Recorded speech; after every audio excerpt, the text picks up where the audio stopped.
안녕하세요. 사연에 빠지다의 DJ 민영입니다. 오늘 사연자는 최근 절대 한 사람 말만 듣고 모든 걸 판단해서는 안 된다는 교훈을 얻었다는데요. 과연 어떤 사연인지 들어보시겠습니다. 오늘도 두 가지 사연 준비되어 있는데요. 끝까지 들어주실 거죠? 그럼 바로 시작할게요. 구독과 좋아요 잊지 말고 꾹 눌러주세요. 안녕하세요. 저는 결혼한 지 10년차 워킹맘 40대 여자입니다. 저는 남편과 함께 초등학생인 아들 둘을 키우고 있어요. 결혼하고 지난 10년 동안 일하랴 애 키우랴 하루도 쉬는 날 없이 정신없이 살다 보니 어느새 결혼 10년 차가 됐네요. 바로 얼마 전까지만 해도 혼자서는 아무것도 못하는 아들 둘을 쫓아다니느라 시간 가는 줄 모르고 살았거든요. 애들 챙기랴 회사 눈치 보랴 하루하루가 살얼음판이었죠. 주변에서는 다들 저만 보면 어떻게 그렇게 사느냐고 친정이든 시댁이든 도움을 좀 받으라고 했어요. 자식들 돈 버느라 바쁜데 부모님들이 좀 도와주실 수 있는 거 아니냐고요. 물론 저도 처음 아이들을 낳았을 때는 그런 생각도 했었어요. 양가에서 다들 결혼하면 아이부터 낳아야 한다고 하도 그러시길래 낳기만 하면 알아서 키워주시는 줄 알았죠. 하지만 현실은 그렇게 호락호락하지 않았습니다. 임신 소식을 알려드렸을 때야 당연히 다들 좋아하셨지만 막상 아이가 태어날 때가 되니 다들 관심이 없으시더라고요. 그럴만한 게 우리 집은 양가 다 애를 키워주실 형편이 안 돼요.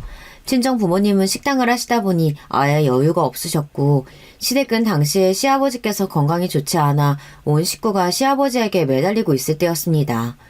시부모님은 원래 지방에서 오래 사셨어요. 결혼 전 시댁에 인사를 갔을 때 저는 태어나서 그렇게 오래된 집은 처음 보았습니다. 남편 말로는 남편 할아버지께서 아주 어릴 때부터 그 집에 살았다고 하니 100년도 더 된 집이었죠. 남편이랑 아주버님은 어린 시절 내내 그 집에서 살다가 대학을 서울로 올라오면서부터 서울에서 산 거라고 알고 있었습니다. 시부모님은 그 집에 사시면서 평생 농사만 지으셨고요. 그러던 중 사고가 있었습니다. 당시에 저와 남편이 결혼하기 직전이었는데 그날도 어김없이 밭에 나가셨던 시아버지께서 갑자기 쓰러지셔서 급하게 뇌혈관 쪽에 수술을 받으셨어요. 저와 남편의 결혼식 날도 시아버지의 건강은 썩 좋지 않으셨습니다. 시아버지는 수술하시고도 경과가 좋지 않아 계속 치료를 받아야 했어요. 동네에 큰 병원이 없다 보니 정기적으로 서울의 대학병원에 올라와서 검사를 받으셔야 했어요. 그럴 때마다 아주버님이나 저희 남편이 번갈아 가며 병원에 모시고 갔습니다. 하루 종일 병원에서 검사를 받고 나오시면 아버님 컨디션이 안 좋다 보니 서울에서 며칠 쉬다가 내려가시고는 했어요. 그럴 때마다 우리 집이나 형님네에서 지내셨죠. 형님네랑 한 번씩 번갈아서 한다고 해도 2달에 한 번씩은 우리 집에서 묵으시는 거예요.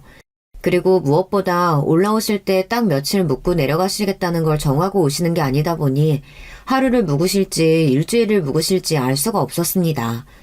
그러다 보니 며느리들은 힘이 들 수밖에 없었죠. 한 번은 그런 적도 있었어요. 저야 결혼한 지 얼마 안 된 새색시다 보니 할 줄 아는 거라고는 전기밥솥으로 밥하는 거랑 라면 끓이는 게 다였어요. 더군다나 아침이면 출근했다가 저녁이 다 돼서야 돌아오니 제가 시부모님께 해드릴 수 있는 게 많지 않았죠. 그러다 보니 매일 배달 음식을 시켜드리거나 퇴근하고 오는 길에 반찬을 사오고는 했어요. 평생 반찬이라고는 사서 드셔보신 적이 없는 시어머니께서는 그런 저를 이해하실 수가 없었죠. 나도 결혼해서 평생 애들 키우면서 하루도 안 쉬고 밭일한 사람이야. 그래도 몇 끼마다 꼬박꼬박 밥에 찌개에 새참까지 해다 바쳤다. 근데 너는 꼴랑 회사 하나 다니면서 집안 꼬라지가 이게 뭐니? 이깟 반찬까지 사서 먹으면 돈은 언제 모아? 저도 어머님 아버님께 맛있는 거 해드리고 싶죠. 근데 제가 워낙 솜씨가 없어서 제가 해드려도 안 좋아하실 게 뻔한데 창피해서 해드릴 수가 없었다니까요. 괜히 제가 했다가 다 버리면 어떡해요. 제 성격의 유일한 장점이 싫은 소리를 들어도 쉽게 기죽지 않는다는 겁니다. 딸부잣집의 막내로 자라서 언니들한테 별의별 잔소리란 잔소리는 다 들으면서 컸거든요. 그러다 보니 이 정도 잔소리는 저에게 잔소리도 아니었어요. 아무리 이제 막 결혼한 새댁이라지만 둘째 너는 심해도 너무 심하다. 시부모가 자주 오시는 것도 아니고 한 달에 고작 한 번 올라오는데 냉장고에 먹을 거라고는 김치밖에 없는 게 말이 되니? 뭐라도 하나하나 해봐야 느는 거지. 제가 설마 안 해봤겠어요? 안 그래도 어머님 아버님 오신다고 하면 저도 나름 장 봐서 해보려고 하는 건데 하는 족족 다 실패해서 어쩔 수가 없었어요. 시어머니도 처음에 몇 번은 저에게 화도 내고 가르쳐보려고도 하셨지만 이내 포기하셨습니다. 시부모님께서 우리 집에 오시면 쉬다 가시는 게 아니라 일이 더 많았으니까요. 오히려 저와 남편이 집에 없으니 집안일까지 다 해주고 가시기 일쑤였어요. 그러다 보니 시어머니께서 자꾸만 병원에 올라올 때마다 저희 남편 말고 아주버님에게 나오라고 하셨나 봐요. 시어머니도 저에게 질리신 거죠. 둘째는 집도 너무 좁고 둘 다 일해서 바빠. 나도 서울에 온 김에 며칠 쉬다가 내려가려고 해도 영 갑갑해서 하루도 못 있겠다. 어차피 한 달에 한 번인데 그냥 너희들이 데리러 오면 안 되니? 시어머니께서 우리 집은 불편하시다며 서울에 올 때마다 아주버님 댁으로 가시겠다고 했어요. 주영이 엄마도 애들 챙기느라 정신없어요. 며느리가 둘이나 있는데 맏며느리한테만 다 하라고 하면 어떡해요. 더군다나 재수씨는 아직 애도 없잖아요. 아이고, 그까지 내 키우는 게 뭐가 힘들다고? 우리가 매일 올라오는 것도 아니고 한 달에 한 번 올라오는 건데 그것도 힘들다고 이러는 거야? 이래서 자식 새끼 키워봐야 소용없다고 하는 거라니까. 에이, 됐다. 앞으로는 그냥 병원만 갔다가 그냥 바로 집에 데려갈 테니까 그런 줄 알아라. 아주버님이 무슨 말을 해도 시어머니는 우리 집으로는 오고 싶지 않아 하셨어요. 차라리 그럴 바에 병원만 들렸다가 내려가겠다고 하셨습니다. 어머님 아니에요. 이 사람이 저 힘들까봐 그렇게 말한 건데 저 하나도 안 힘들어요. 그냥 앞으로는 병원 갔다가 우리 집으로 오세요. 동서가 일하느라 바빠서 어머님 아버님 챙기기 힘들었을 텐데 제가 그 생각을 못했네요. 시어머니의 언상이 높아지자 옆에 있던 형님이 민망했는지 아주머님 핸드폰을 빼서 받으셨답니다. 그러고는 시어머니께 괜찮으니 형님 댁으로 오라고 하셨나 봐요. 저야 시부모님이 안 오셔서 한결 편해졌지만 문제는 형님이셨습니다. 시어머니께서 서울에 오면 무조건 형님네 집으로 가겠다고 하시니 형님이 너무 힘드실 게 뻔하잖아요. 제가 생각해도 형님 입장에는 제가 한 짓이 너무 얄밉게 보일 것 같아 형님에게 연락도 먼저 드리고 같이 밥도 먹었어요. 그런데 형님은 제가 본 사람 중에 제일 좋은 사람인 것 같아요. 좋은 사람 정도가 아니라 천사가 아닌가 싶었습니다. 형님, 제가 일부러 그러려고 한 건 아닌데 어머니께서 우리 집에 오시면 답답하고 불편하셨나 봐요. 제가 너무 부족해서 형님을 힘들게 해드리네요. 죄송해요, 형님. 아니야, 동서. 동서야 결혼한 지 이제 1년도 안 됐는데 시어머니 시집살이가 쉬운가? 나야 벌써 결혼한 지 몇 년인데. 나도 처음엔 어머니 힘들었었는데 지금은 괜찮아. 지금은 아버님 건강이 더 우선이지. 그 순간 저는 하마터면 형님을 꼭 안아드릴 뻔했습니다. 그 정도로 형님은 가슴이 따뜻한 사람이라는 느낌이 들었어요. 제가 많이 부족하지만 필요한 일 있으시면 꼭 저한테 이야기해 주세요. 제가 무슨 일이 있어도 형님에게 도움되는 동서가 될게요. 그때 제가 결혼한 지 얼마 안 돼서 너무 뭘 모르기도 했고 마냥 형님이 너무 멋있고 존경스러워 보여 형님에게 도움이 되는 동서가 되고 싶었습니다. 하지만 그 이후에 저도 아이들이 생겨버려서 더 정신이 없어졌어요. 어쩌다 보니 말만 번지르르하게 한 꼴이 됐습니다. 그로부터 얼마 뒤 시댁에는 더한 일이 생겼어요. 시아버지께서 갑자기 또 쓰러지셨는데 병원으로 이송 중에 돌아가시게 됐습니다. 그때의 충격으로 가족들 모두가 많이 힘들어했어요. 특히나 시어머니는 장례식장에서 조문객들을 맞이하기 힘들 정도로 힘들어하셨어요. 시아버지께서 돌아가신 뒤 많은 변화가 생겼습니다. 장례를 다 치르고 시어머니를 시골에 모셔다 드리고 올라왔어요. 그런데 며칠 뒤 시어머니께서 아들들에게 전화를 하셨습니다. 나 혼자서는 무섭고 외로워서 절대 이 집에서 못 살겠다. 나도 서울에 올라가서 살고 싶어. 물론 시어머니의 마음을 이해하지 못하는 건 아니에요. 남편 죽고 자식이라고 아들 둘뿐인데 모두 다 멀리 떨어져서 가정을 이루고 살고 있으니 오래된 시골집에 혼자 있다 보면 세상에 덜렁 혼자 남겨진 느낌을 받으셨을 것 같아요. 하지만 서울에 올라오시는 건 다른 문제입니다. 서울에 살아본 적도 없으신 분이 덜렁 집을 구해 혼자 사시게 할 수도 없는 노릇이잖아요. 아주버님이나 남편이나 누구 하나 선뜻 어떻게 해야 할지 말도 못 꺼내고 있었어요. 아무래도 마누라들 눈치가 보이니까요. 그러던 중 시어머니께서 또 말도 안 되는 일을 벌이셨습니다. 연락도 없이 혼자 서울에 올라오셨어요. 평일 대낮에 갑자기 올라오셔서는 저희 남편에게 서울역으로 데리러 오라고 하셨답니다. 남편은 출근해서 일하고 있었으니 갑자기 갈 수가 없었죠. 그런데도 시어머니는 막무가내였대요. 다 늙은 엄마가 서울에 혼자 올라왔는데 너희는 걱정도 안 되냐? 네가 안 되면 너희 마누라라도 빨리 보내. 시어머니는 왜 그렇게 화가 나셨는지 전화에다 대고 소리까지 지르셨답니다. 둘 다 일하고 있는데 지금 당장 서울역에 어떻게 가요? 바로 택시 불러드릴 테니까 타고 우리 집에 가 계세요. 퇴근하고 금방 갈게요. 됐고! 난 택시 타고 너희 형네가 있을 테니까 너나 네 마누라 퇴근하면 바로 이리로 와. 할 얘기 있으니까. 시어머니는 본인 하실 이야기만 하고 전화를 끊어버렸대요. 그날 저녁 저와 남편은 퇴근하자마자 피곤한 몸을 이끌고 아주버님 댁으로 갔습니다. 저는 아주버님 댁에 가기 전부터 이미 긴장한 상태였어요. 시어머니께서 또 무슨 소리를 하려고 부르신 건가 무서워서요. 그런데 역시 시어머니께서는 보통이 아니신 분이었습니다. 내가 오늘 서울까지 올라온 이유는 너희가 알아둬야 할 게 있어서야.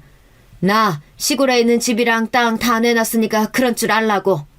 시어머니의 말씀에 그 자리에 있던 사람들 모두가 놀랐습니다. 그리고 누구도 선뜻 말을 꺼내지 못했어요. 둘째네한테는 미안하지만 집이랑 땅 판 거 큰아들 줄 테니까 그런 줄 알아. 대신에 앞으로 큰애 너희가 나 모시고 살아야지. 그러니까 둘째 너희는 서운해하지 말아라. 엄마, 그런 중요한 일을 우리랑 상의도 안 하고 혼자 결정하면 어떡해. 그리고 지금 우리 집에 방도 없는데 엄마가 어디 들어와서 살겠다는 거야.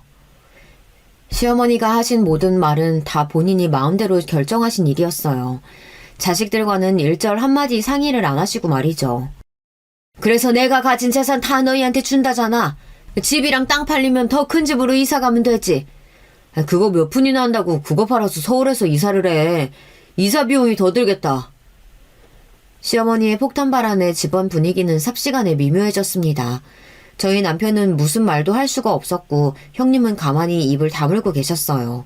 아주버님은 형님 눈치 보느라 어쩔 줄 몰라 하셨고요. 정작 이 분위기를 만드신 시어머니께서는 당당하셨습니다. 그래서 이 나이에 몸도 성치 않는 노인네더러 병원도 없는 그 깡시골에서 혼자 살라는 거야? 너희들이 그러고도 자식이야? 아이고 여보, 왜 그렇게 빨리 가서 사람을 이런 꼴을 당하게 만들어요? 저는 순간 시어머니의 반응에 놀라 눈이 휘둥그레졌습니다. 바로 조금 전까지 눈에 불을 켜고 모셔라 마라 하시던 분이 갑자기 바닥에 주저앉아 땅을 치며 우는 신용을 하셨어요. 저는 그 모습에 온몸에 소름이 다 돋았는데 바로 옆에 있던 남편은 시어머니의 행동에 놀랐는지 곧장 옆으로 다가가 시어머니를 부축했습니다. 엄마, 우리도 갑작스러우니까 놀라서 그렇지. 그러게 좀 미리 언지를 좀 해주시지 그랬어. 오늘은 시간도 늦었고 피곤하니까 우리 집에서 한숨 주무시고 내일 다시 이야기하자. 우리도 상의를 좀 해봐야지. 남편은 애써 분위기를 바꿔보려고 했지만 소용없었습니다. 남편의 말에도 시어머니는 버럭 소리를 지르셨어요. 됐어! 내가 너희 집에 왜 가? 난 너희 집 말고 큰아들 집에 있을 거니까 그런 줄 알아. 조금 전까지 눈물까지 흘리는 신음을 하시더니 금방 또 인상을 팍 쓰시면서 몸까지 획 돌려버리셨어요. 그러고는 그 자리에서 꼼짝도 안 하셨습니다. 서방님 동서, 괜찮으니까 그만 돌아가 봐. 내일 출근들 하려면 피곤하겠다. 저 같았으면 시어머니의 막무가내 행동에 당황해서 말도 나오지 않았을 텐데 형님은 그런 와중에도 침착하게 저와 남편을 다독이고 돌려보냈습니다. 형님의 그런 모습까지 보고 나니 저는 집에 오는 내내 마음이 더 안 좋더라고요. 아무리 생각해도 시어머니께서 너무한다고 생각했어요. 연세도 들고 혼자 되셨으니 자식들하고 살고 싶기도 하시겠죠. 하지만 며느리는 본인 자식이 아니잖아요. 엄연히 형님도 귀한 집 자식인데 상의 한마디 없이 자기 마음대로 하시려고 하는 모습이 좋지 않게 보였습니다. 더군다나 저와 남편이 집에 가려고 나올 때 시어머니께서 하신 이야기가 있었는데 그게 자꾸만 마음에 걸렸어요. 아유, 소리 질렀더니만 배가 더 고프네. 큰애야, 나 배고프니까 김치전이라도 한 장 부쳐봐라. 저녁도 제대로 못 드셔서 그런가 봐요. 잠깐만 계세요. 금방 해드릴게요. 같은 며느리로서 저도 이런 소리까지 하고 싶진 않았지만 형님이 좀 답답하게 느껴졌습니다. 아무리 생각해도 시어머니는 염치가 없어도 너무 없는 것 같아요. 사실 저나 형님이나 결혼할 때 시부모님께 받은 거라고는 금가락지 하나 없어요. 물론 자식들 결혼할 때 부모가 다 도와줄 수 있는 건 아니죠. 하지만 그 정도가 심해도 너무 심했거든요. 결혼 준비부터 신혼여행까지 싹 다 저희가 다 알아서 하는 것도 모자라서 신혼집 가전 가구를 보러 다니는데 시어머니께서 굳이 따라와서는 시댁에 텔레비전이랑 세탁기가 오늘 내일 한다고 바꿔달라고 하셨어요. 저는 제가 그걸 왜 해드려야 하나 싶어 못 들은 척하고 있었습니다. 해드릴 생각이 없었거든요. 그런데 그때 시어머니께서 하시는 말씀이 기가 막혔어요. 네 동서 결혼할 때는 장롱이랑 싱크대 싹 바꿔주느라 돈천 들어갔다. 근데 둘째 너는 텔레비전이랑 세탁기면 거저 결혼하는 거다 얘. 그때도 이게 무슨 소리인가 했습니다. 시어머니 말은 텔레비전과 세탁기를 예단으로 해달라는 소리 같았어요. 어머니, 예단이야 서로 오고 가는 게 있을 때 하는 거죠. 저희 지금 전세도 간신히 구했는데 예단을 어떻게 해드려요. 이럴 때는 물색 없는 제 성격이 펀해요. 시어머니의 말도 안 되는 소리를 들어주고 싶지 않아 저는 바로 반박했습니다. 그 순간 시어머니의 표정은 엉망이었어요. 새빨개져서는 연신 씩씩거리셨습니다. 둘째 너 지금 우리가 집도 안 해줬다고 툴툴거리는 거냐? 네가 뭐든 오고 가는 게 있어야 한다고 하니까 나도 하는 말인데 둘째 네가 우리 아들 짝으로 공평하다고 생각해? 너는 들어본 적도 없는 대학 나와가지고 코딱지만한 회사 다니잖아. 근데 우리 둘째 아들은 서울의 명문대까지 나와가지고 방송국에서 일하던데 우리가 미치는 장사라고 생각 안 하니? 저는 순간 말문이 턱하고 막혔습니다. 시어머니 말씀은 제가 남편에 비해 많이 부족하니 시댁의 텔레비전에 세탁기 정도는 사주고 시집와야 한다는 소리였죠. 저는 결국은 결혼하면서 시댁에 세탁기와 텔레비전을 바꿔드렸어요. 마음 같아서는 절대 해드리고 싶지 않았는데 그 이후로 자꾸만 제 앞에서 학벌이니 직장인이 자꾸만 걸고 넘어지시는 바람에 더럽고 치사해서 그냥 사드렸어요. 그때 일은 다 잊고 있었다고 생각했는데 갑자기 생생하게 떠오르면서 시어머니가 정말 양심이 없다는 느낌마저 들었습니다. 며느리들한테 해준 것도 없으면서 평생 받기만 하려고 하니 너무 얄밉더군요. 그렇게 시어머니의 서울살이가 시작됐습니다. 사실 저야 가끔 형님네 가서 얼굴이나 비추고 용돈이나 좀 드리면 되는 정도였지만 가끔 봐도 형님이 너무 힘드실 것 같았어요. 형님네 살기 시작하고 나서 시어머니는 정말 꼼짝도 안 하시는 것 같더라고요.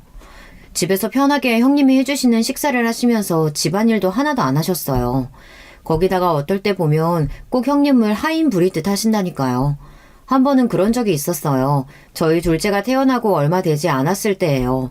제가 육아휴직을 받게 돼서 3개월 정도 집에 있었습니다.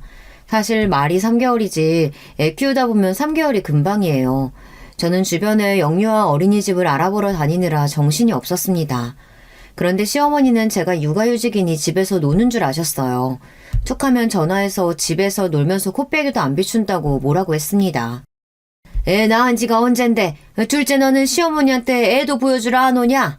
날도 선선한데 매일 애 핑계대고 집에만 있지 말고 운동할 겸 집으로 와.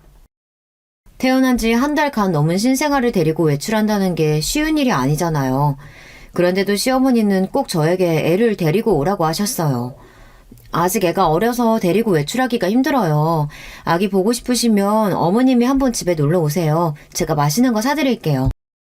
아유, 나는 너희 집 좁아 터져서 가고 싶지도 않아. 근데 너희는 둘이 벌면서 도대체 집은 언제 사니? 하긴 그렇게 매일 사 먹기만 하니 돈을 모을 수가 없지. 시어머니는 꼭 말을 해도 저런 식으로 합니다. 일생 도와주신 것도 없으면서 잔소리만 하셨어요. 마음 같아서는 애고 뭐고 보여드리고 싶지도 않았지만 어디 며느리가 그럴 수 있나요? 까라면 까야죠. 할 수 없이 저는 하루 마음을 먹고 큰애를 어린이집에 보내고 둘째만 데리고 형님네에 갔습니다. 택시를 타고 갔는데 택시 안에서 아이가 울고불고 난리를 쳐서 형님네 도착했을 때 이미 녹초가 되어 있었어요. 그런데 시어머니는 제 모습을 보고 굳이 안 해도 될 말씀을 하셨어요. 아이고 애 둘 낳았다고 둘째 얘 몰골 좀 봐라. 집에서 팽팽 놀면서 네가 그런 걸 하고 있으면 남편이 집에 들어오기 쉽겠니? 젊은 애가 운동 좀 하고 화장도 좀 하고 다녀야지. 안 그래도 둘째 임신했을 때 찐살이 안 빠져서 스트레스를 받고 있는데 시어머니까지 밉살스러운 소리를 하시니 기분이 팍 상하더군요. 그래서 저도 모르게 말이 밉게 나갔어요. 어머니가 애들 키울 때랑 지금이랑 같은 줄 아세요? 저 혼자 애 둘 키우느라 힘들어 죽겠어요. 제 몰골 걱정되시면 집에서 팽팽 노시는 어머님이 집에 와서 애 좀 봐주시지 그러세요. 저도 결혼하고 연차가 쌓이기는 했는지 시어머니의 말에 말대꾸도 하게 되더군요. 제 말에 시어머니 눈이 휘둥그레지시더니 입에서 침까지 튈 정도로 소리를 지르셨어요. 어머, 얘 말하는 것 좀 봐? 네 동서는 애 둘 낳고도 아가씨처럼 얼마나 예뻤는데 지금도 봐라. 누가 전업주부라고 생각하겠니? 매일 제 앞에서 형님이 말이 없어서 속으로 무슨 생각을 하시는지 모르겠다고 하시더니만 제가 말대꾸 좀 했다고 바로 제 앞에서 형님 칭찬을 하시더라고요. 아이고, 이제 한 달 넘었는데 데리고 오느라 너무 힘들었겠다. 복직도 얼마 안 남았는데 이 어린 거 두고 나가려면 얼마나 속상해. 그래도 형님이 있어서 참 다행입니다. 시어머니랑 이야기를 하다 보면 우라통이 나다가도 형님이랑 이야기를 나누다 보면 마음이 편해졌어요. 형님은 오느라 고생했다면서 아기는 본인이 봐줄 테니 좀 들어가서 자라고 하셨어요. 그럴 때 보면 형님은 꼭 친정언니 같아요. 형님도 시어머니랑 사느라 힘드실 텐데도 항상 저를 챙겨주셨어요. 같은 며느리인데 본인만 시어머니를 감당하시느라 제가 원망스러울 만도 하신단 말이죠. 그런데 그때 시어머니는 또 말로 분위기를 흐리셨습니다. 그러니까 큰애 너는 좋은 남편 만난 줄 알아. 네 남편이 돈 잘 버니까 너는 둘째처럼 저런 걱정 없이 집에서 편하게 애들 키우잖아. 살다 별소리를 다 듣습니다. 아무리 생각이 없어도 그렇지 세상에 며느리들 앞에서 저런 소리를 하시는 시어머니가 어디 있답니까? 저는 기가 막혀서 한 소리 하고 싶어서 입이 간질거리는데 형님이 말리시는 바람에 말을 하지 못했어요. 저야 남편 잘 만났죠. 동서는 둘째 어린이집은 구했어? 형님이 애써 말을 돌리시면서 제게 눈을 찡긋하시더라고요. 아무리 봐도 형님은 시어머니에게 너무 과분한 며느리입니다. 내 아들 덕에 잘 먹고 잘 사는 줄 알면 나한테 더 잘해. 아휴, 오늘은 애 때문에 정신이 없어서 그런가 고기가 땡기네. 근데 너는 나가서 소고기 좀 사와라. 오는 길에 어제 맡긴 내 바지도 좀 챙겨오고. 볼 때마다 느끼는 거지만 시어머니는 참 뻔뻔해요. 10년 가까이를 며느리한테 붙어서 살면서 어떻게 매일 저렇게 당당할 수가 있는지 모르겠어요. 우리 어머님 소고기 드시고 싶으시구나. 나가서 금방 사올게요. 동서도 밥 먹고 가. 내가 맛있게 금방 해줄게. 시어머니도 시어머니지만 형님도 형님이에요. 매일 웃고는 있지만 분명 힘드실 게 뻔합니다. 그런데도 싫은 내색 한번 안 하고 시어머니와 잘 지내시는 걸 보면 신기합니다. 저 같으면 매일 말로 천냥빚을 지는 스타일인 시어머니랑 상종도 하기 싫을 것 같은데 말이죠. 사실 저야 할 말이 없어요. 그런 형님 덕분에 제가 편하게 사는 거니까요. 저는 형님에게 항상 죄송하고 미안하다가도 죽어도 저는 시어머니를 모시고 살 수 없으니 쥐 죽은 듯 형님이 당하시는 걸 지켜볼 수밖에 없었습니다. 그런데 얼마 전부터 시어머니에게 자꾸만 연락이 와요. 특별한 용건이 있어서 전화하신 거면 모르겠는데 출근해서 한창 바쁜 시간에 자꾸 전화해서 당신이 하고 싶은 말만 한참을 하다가 전화를 끊었습니다. 저도 처음엔 시어머니께서 연세가 많으시다 보니 이래저래 적적해서 연락하나 보다 했는데 그 횟수가 잦아지니 저도 매일 받아주기엔 힘들더라고요. 시어머니께서 시도 때도 없이 아무 때나 전화해서 대부분 하시는 말이라고는 먹는 얘기 아니면 형님 욕이었어요. 매일 뭐가 그렇게 드시고 싶으신 게 많으신지 먹고 싶은 게 머릿속에 떠오르기만 하면 전화해서 먹고 싶다고 하셨어요. 나 지금 집에 혼자 있는데 그때 둘째 너희 집에서 먹었던 피자가 너무 먹고 싶은 거 있지? 나 그것 좀 시켜줄래? 저도 마음 같아서는 어머니 먹고 싶은 거 다 시켜드리고 싶죠. 근데 저번에 형님이 그러시는데 어머님 위에 염증이 너무 많아서 약 드신다면서요. 의사가 밀가루랑 설탕 조심해야 한다고 해서 형님이 매일 반찬 신경 쓰시는 것 같던데 피자 드셔도 괜찮으시겠어요? 시어머니께서 워낙 식탐이 좀 있으세요. 몸집도 크고 덩치도 있으신 분인데 먹는 거를 조절 못해서 병원만 갔다 하면 의사 선생님께 혼나고 옵니다. 드시는 약도 많아요. 위장약에 고혈압, 당뇨약까지 드십니다. 그러다 보니 형님께서 시어머니 드시는 음식에 엄청 신경을 쓰세요. 형님이 얼마나 노력하시는지 제가 잘 아는데 형님이 안 계실 때마다 피자니 치킨이니 시켜달라고 하는 시어머니에게 제가 멋대로 자주 시켜드릴 수는 없었어요. 네 동서는 내가 그냥 먹는 게 다 아까워서 그러는 거야. 나 진짜 배고파 죽겠는데 둘째 너까지 이럴래? 그냥 좀 시켜줘.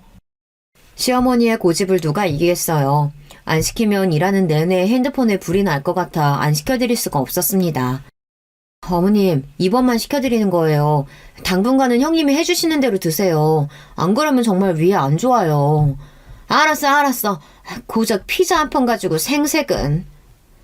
우리 시어머니지만 정말 철이 없으세요. 어린애도 아니고 왜 그렇게 먹는 거에 집착하시는지 모르겠습니다. 그러던 어느 날이었어요.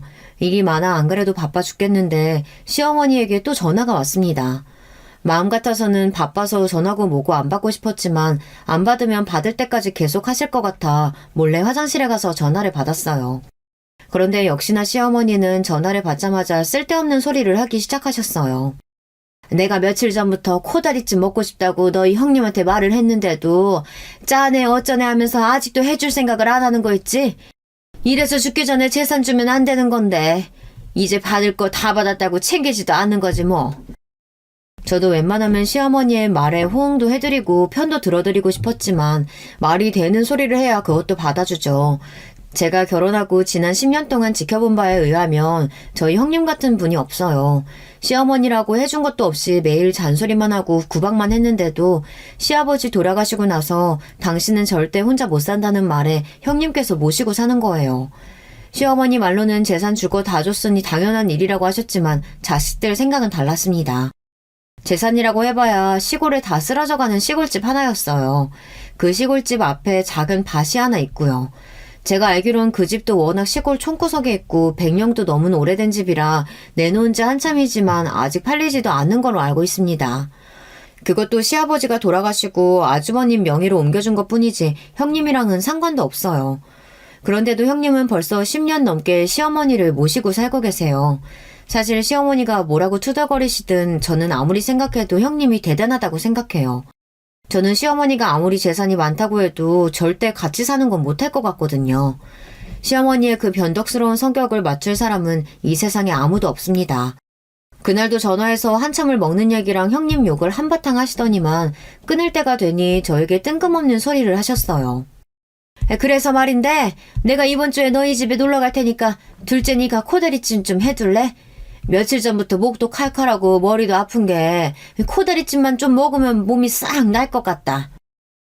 그놈의 코다리찜 그냥 좀 한 끼 밖에서 사 드시면 되시지 그걸 가지고 고추고도 며느리들을 귀찮게 해야 속이 풀리시나 봐요. 시어머니는 하다하다 이제 저에게까지 음식을 해놓으라고 시켰습니다. 제가 형님보다 음식 솜씨가 없어서 어머님이 좋아하실지 모르겠지만 그래도 오신다고 하면 제가 준비는 해놓을게요.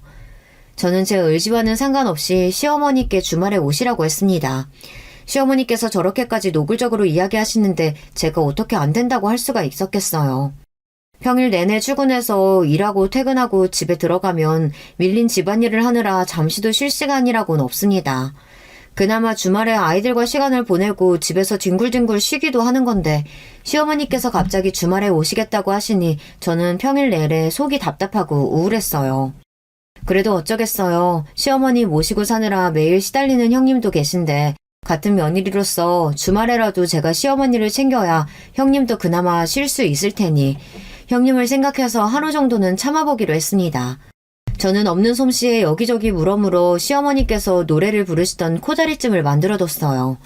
그런데 코다리찜 노래를 부르시던 시어머니는 어디 가셨는지 제가 차려놓은 밥상을 보고는 썩 좋아하시지 않았습니다. 어머니, 제가 어머님 입맛에 맞게 준비한다고 노력했는데 코다리찜이 입에 안 맞으세요? 저는 제가 한 음식이 마음에 안 들어서 그러시나 보다 했는데 그게 아니었습니다. 집에 도착했을 때부터 표정이 별로 좋지 않으시더니만 갑자기 들고 있던 수저를 식탁에 내려놓고 눈물을 흘리며 흐느끼기 시작하셨어요. 함께 식사하던 저와 남편은 놀라서 왜 그러시냐고 물었습니다. 우리 둘째가 차려준 따뜻한 밥 먹으니 갑자기 내가 너무 서러워져서 그만 괜히 놀라게 해서 미안하다.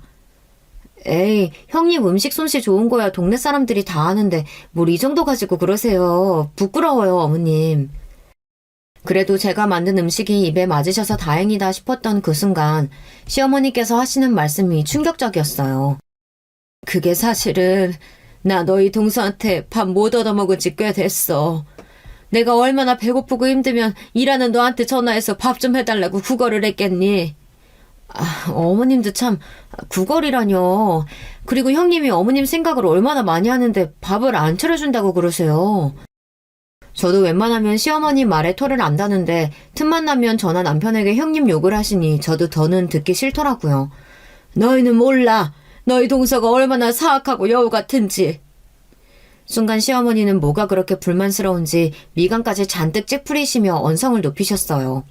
그러면서 저희에게 하는 말이 우리는 형님에 대해 전혀 모른대요. 시어머니의 말씀에 저와 남편은 기가 막혀 낮은 한숨을 쉬었습니다. 그런데도 시어머니는 굴하지 않고 계속해서 형님 이야기를 했습니다. 너희가 몰라서 그렇지 너희 동서 보통 년 아니야. 사람들이 있는 앞에서나 나한테 잘하는 척하면서 효부 노릇하지. 둘이 있을 땐 완전히 다른 사람이라니까? 시어머니 말씀에 따르면 형님이 시어머니에게 밥상을 차려준 지가 언젠지도 모를 정도로 오래됐답니다. 엄마, 형수님도 애들의 형에 매일 챙기느라 힘든데 엄마 밥까지 어떻게 매일 차려드려. 형수님 바쁠 때는 당연히 엄마가 차려 먹어야지. 남편은 시어머니의 심술에 형수에게 그러지 말라고 당부했습니다. 형수도 힘든데 그럴 수도 있다고요. 사실 저나 남편이나 우리가 아는 형님이 일부러 시어머니 밥을 안 챙길 분이 아니라는 것쯤은 알아요. 얄미운 짓을 해도 시어머니가 형님에게 하면 할 사람이었죠. 그런데 그 순간 시어머니께서 말도 안 되는 행동을 하셨어요. 갑자기 닭똥 같은 눈물을 뚝뚝 흘리시면서 충격 고백을 하기 시작했어요. 너희들은 그년 진짜 얼굴을 몰라서 그래. 나 사실은 너희 동서한테 날마다 맞고 살아. 이거 봐. 여기 목 뒤에 생긴 멍도 얼마 전에 그년이 들고 있던 국자로 내려쳐서 이렇게 된 거라니까? 생각지도 못한 시어머니의 발언에 저와 남편은 너무 황당한 나머지 말문이 막히고 말았습니다. 더군다나 머리를 숙이며 목에 난 상처를 보여주는데 시어머니의 말대로 뭔가로 맞은 것처럼 멍이 들어있었어요. 엄마, 정말 형수가 엄마를 때렸어? 그것도 한 번이 아니라 여러 번 그랬다는 거냐고. 어디, 여기 말고 또 어디를 맞았는데? 남편은 심각해진 얼굴로 시어머니 몸 여기저기를 살폈습니다. 그러자 시어머니는 형님에게 맞았다면서 맞은 부위를 보여주며 상세하게 설명까지 했어요. 내가 배고프다고 밥 달라고 하면 들고 있던 걸 던지는 건 일수고 국자나 주걱 같은 걸로 여기저기 찌르고 때리는 건 다반사야. 거기다가 내가 잠이 안 와서 조금 뒤척이다가 거실에라도 나가면 놓친 내가 배에 걸신이 들려서 또 먹으러 나왔다고 2년 전년 욕까지 한다니까? 아들, 엄마 너무 무서워서 더는 너희 형수랑 못 살겠다. 형수가 엄마를 때리고 욕까지 했다고? 도대체 형은 뭐하고 엄마가 형수한테 당하는 걸 보고만 있었어? 남편은 잔뜩 흥분한 목소리로 지금이라도 당장 형님을 잡으러 갈 기세였습니다. 너희 형수가 보통 년인 줄 알아? 너희 형 없을 때만 교묘하게 사람을 들들 볶고 괴롭힌다니까? 거기다가 얼마나 영악한지. 때리고 물건 던질 때도 안 보이는 데만 골라서 던지고 때려요. 말도 안 돼. 형수가 어떻게 그런 짓을... 시어머니의 충격 고백에 남편도 많이 놀라서 어쩔 줄 몰라 했지만 저도 놀라긴 마찬가지였습니다. 정말 손이 덜덜 떨리고 심장이 금방이라도 터질 것처럼 빠르게 뛰었어요. 그 정도로 저에게는 믿기지 않고 충격적인 일이었습니다. 물론 저도 40년 넘게 살면서 별의별 사람들을 다 만나보고 겪어봤어요. 인간이 제일 못되고 잔인하다는 것 정도는 저도 잘 압니다. 하지만 제 눈에는 항상 천사처럼 보였던 형님이 그랬다는 게 정말 믿을 수가 없었어요. 마치 굉장히 무서운 반전 영화를 보기라도 한 것처럼 혼이 나간 것 같았습니다. 나도 이 나이에 몸도 성치 않은 채로 남편도 없이 혼잔데 웬만하면 며느리 눈치 보면서 살려고 했지. 근데 이건 해도 너무하니 서러워서 살 수가 없다. 엄마, 더는 그 집에서 못 살겠어. 나 좀 제발 구해줘, 아들. 시어머니는 저와 남편의 손을 꼭 붙잡고 애원을 했습니다. 그 집에서 더는 못 살겠으니 제발 좀 도와달라고요. 남편은 시어머니를 형님네로 돌려보내고 싶어 하지 않았지만 저는 덥석 시어머니를 모시겠다는 말을 할 수가 없었어요. 너희도 일하랴 애들 키우랴 얼마나 힘들어. 나까지 너희한테 짐이 되면 안 되는 건데 내가 너희한테 괜한 소리를 했다. 나는 괜찮아. 지금까지 참았는데 왜 더 못 참겠어. 엄마가 참기는 왜 참아. 내가 지금 바로 형 불러서 이야기할 테니까 기다려요. 흥분한 남편은 곧바로 아주버님께 전화해 오시라고 하겠다고 소리를 질렀습니다. 그런데 그 순간 어머님은 더 흐느끼시면서 남편의 손을 붙잡았어요. 네 형한테 말하면 절대 안 돼. 네 형 몸도 성치 않은데 이런 이야기 들었다가 쓰러지기라도 하면 어떡해. 그러다가 네 형수랑 이혼까지 하겠다고 하면 아휴, 나 때문에 네 형 혼자 늙어 죽는 꼴은 어떻게 보니. 얼마 전에 아주버님께서 일하시다가 갑자기 쓰러지신 적이 있었어요. 다행히 금방 회복되셨지만 병원에서 뇌질환 증세가 있으니 절대 무리해서는 안 된다고 했습니다. 시아버지도 같은 질환으로 돌아가셨으니 어머님이 걱정하실 만했죠. 아주버님이 이 일을 알게 되면 흥분해서 당장 형님이랑 이혼하겠다고 난리를 칠 거라면서 그것만은 안 된다며 아주버님께 알리는 걸 말리셨습니다. 우선은 알겠어요. 나도 이 사람이랑 생각 좀 해볼 테니까 오늘은 돌아가 계세요. 제가 금방 연락드릴게요. 그리고 혹시나 그전에라도 무슨 일 생기면 저한테 바로 전화하셔야 돼요. 가만히 당하고만 있지 마시고요. 남편은 불안한 마음을 애써 감추며 시어머니를 형님네 댁에 모셔다 드리고 왔습니다. 그러고는 그날 밤새 뒤척이느라 한숨도 못 자는 것 같았어요. 그럴만했죠. 자기 어머니가 새파랗게 젊은 며느리한테 맞았다는데 어떻게 참을 수가 있겠어요. 그 모습을 보는데 저도 마음이 좋지 않아 걱정됐습니다. 생각할수록 속이 상했어요. 물론 세상에 시어머니 좋아하는 며느리야 없어요. 하지만 아무리 그래도 시어머니께서 늙고 병들어 며느리 신세를 지고 있다고 해서 며느리에게 내내 당해도 되는 건 절대 아닙니다. 그날 이후 남편뿐만 아니라 저도 마음이 쓰여 손에 아무것도 잡히질 않았어요. 회사에 가도 온통 시어머니의 모습이 아른거렸습니다. 저는 아무래도 이대로는 안 될 것 같아 남편에게 연락했어요. 여보, 이대로는 안 되겠어. 우리가 어머님, 형님 댁에서 모시고 나오자. 저도 그 순간에 어떻게 그런 생각이 들었는지 모르겠어요.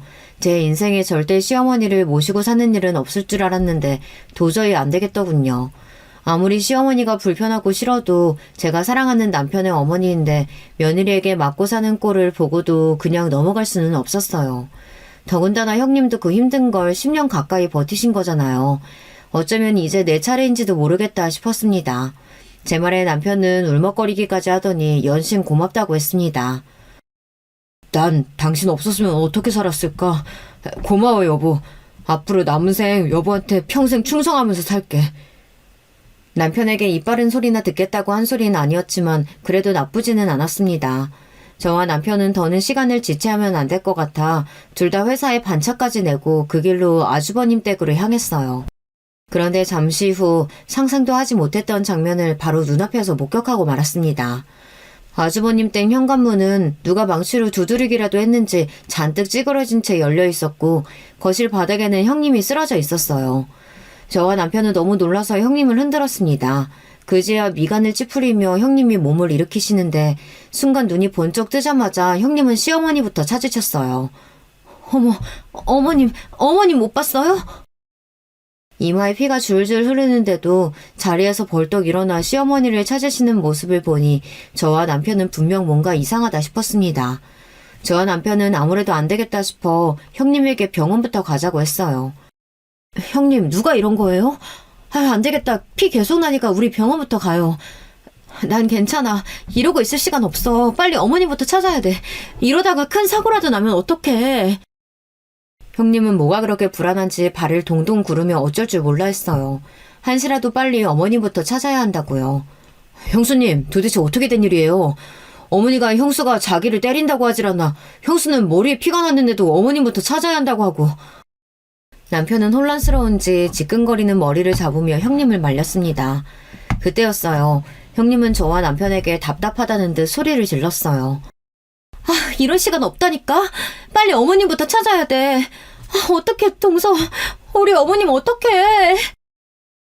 형님은 어머님을 찾아야 한다고 우왕좌왕 정신없이 굴더니만 이내 바닥에 주저앉아 버렸습니다. 그러더니 펑펑 눈물을 쏟으며 미안하다는 말만 되풀이했어요. 형님의 말에 넋이 나간 저와 남편은 한참을 멍하니 있었습니다. 그 순간 형님 핸드폰 벨소리가 유런하게 울렸어요. 경찰에서 연락이 왔습니다. 시어머니를 근처 파출소에서 모시고 있다는 전화였어요. 저와 남편은 급하게 파출소로 달려가 시어머니를 모시고 왔습니다. 그런데 시어머니는 전에 만났을 때보다 더 정신없어 보이는 얼굴을 하고 횡설수설하셨어요. 나 그 집에 가기 싫어. 그년이 자꾸 나 집에 가둬두고 때리려고 한다니까? 나 그 집에 보내면 너희도 그년이랑 한패야. 남편은 며칠 사이 변해버린 시어머니의 모습에 놀라 눈물을 연신 훔쳤습니다. 엄마, 왜 그래? 엄마 정말 치매야? 난 그것도 모르고 내내 형수만 원망했네. 형님을 가까운 응급실에 모셔다 드리고 저와 남편이 파출소에 가려고 하는데 형님이 조심스레 저희에게 이야기를 하시더라고요. 사실은 시어머니께서 치매라고요. 그 이야기를 듣고 시어머니를 모시러 파출소로 향하는데 그제야 복잡했던 퍼즐 조각이 맞춰지는 것 같았습니다.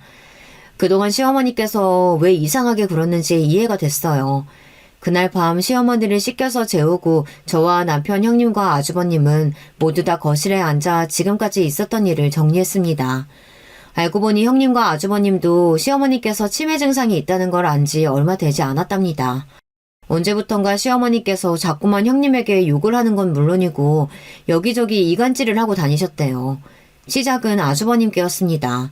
퇴근하고 아주버님이 집에 오시면 따로 방으로 데리고 들어가 낮에 형님이 자꾸만 밥을 안 주고 시어머니에게 욕을 한다고 거짓말을 했대요. 평소 형님의 성품을 알고 계신 아주버님은 시어머니의 말을 믿지 않은 거죠. 그러자 시어머니는 밖으로 나가 형님을 욕하기 시작했답니다. 동네 슈퍼 사장님이나 자주 가는 식당 아줌마 같은 주변 사람들에게 형님이 밥을 안 주고 아주버님이 없을 때 때린다고 한 거예요. 삽시간에 동네에 소문이 퍼져 졸지에 형님은 시어머니를 때리는 못된 며느리가 되고 말았습니다. 심지어 근처 파출소에 신고가 들어가 집에 경찰까지 온 적이 있었대요. 그날 형님은 시어머니와 함께 산 지 10년 만에 처음으로 대판 싸웠답니다. 어머님, 도대체 왜 그러시는 거예요? 제가 언제 어머님 밥을 안 차려주고 때리길 했어요. 밖에 나가서 그런 소리 하시면 어떡해요. 어머, 얘 좀 봐. 내가 나가서 무슨 소리를 하고 다녔다고 이래. 얘가 아주 생사람을 잡네 잡어. 시어머니가 그런 적 없다고 딱 잡았더니 형님은 확인할 방법이 없었답니다.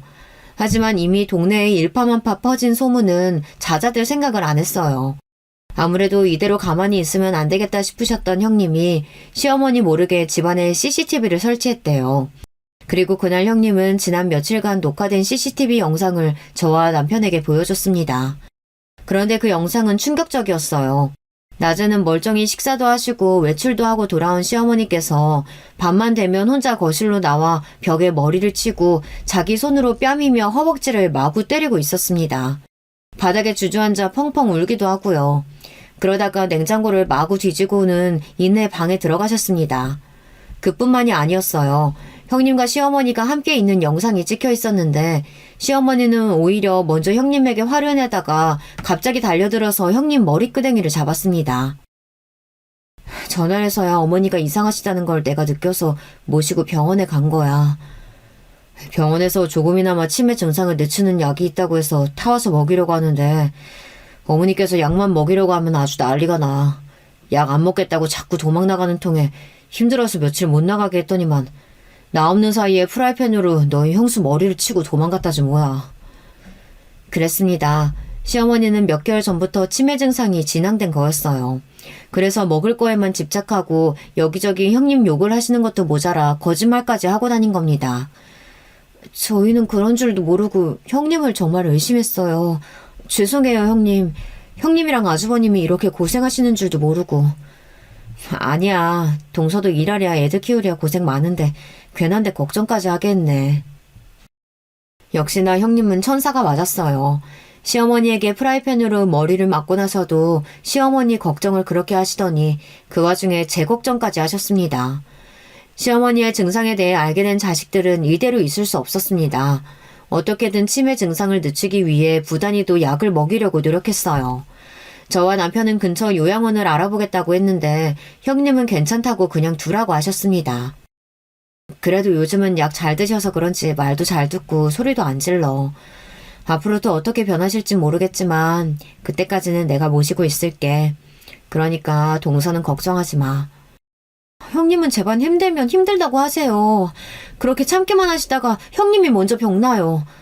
주말에는 저희가 모시고 갈 테니까 아주버님이랑 나들이도 하고 여행도 좀 다녀오세요. 본격적으로 약을 드시고 나서는 저만큼 소리를 지르거나 물건을 던지시지는 않아요. 언제 또 증상이 나빠져서 달라질 줄은 모르지만 그때까지는 형님네와 저희가 잘 보살펴 보기로 했습니다. 형님에 비하면 저나 남편이 하는 일은 미비하지만 그래도 많이 도우려고 노력하고 있어요. 그래도 이번 일을 통해 가족끼리 똘똘 뭉치게 되긴 했습니다. 그전까지는 먹고 사느라 바쁘다는 핑계로 항상 형님에게 뭐든 다 맡기고 나 몰라라 했었는데 이번 일로 가족이 얼마나 소중한지 아는 계기가 됐습니다. 저도 반성 많이 했어요. 앞으로도 힘든 일이야 많겠지만 그래도 가족들끼리 똘똘 뭉쳐 잘 이겨내다 보면 잘 해결할 수 있을 거라고 생각해요. 여러분께서도 우리 가족에게 힘내라고 응원의 메시지 댓글로 남겨주세요. 하나하나 다 읽고 힘내도록 하겠습니다. 지금까지 저희 가족 이야기 끝까지 들어주셔서 감사해요. 여러분의 가정에는 언제나 즐거운 일만 가득하시길 바라겠습니다.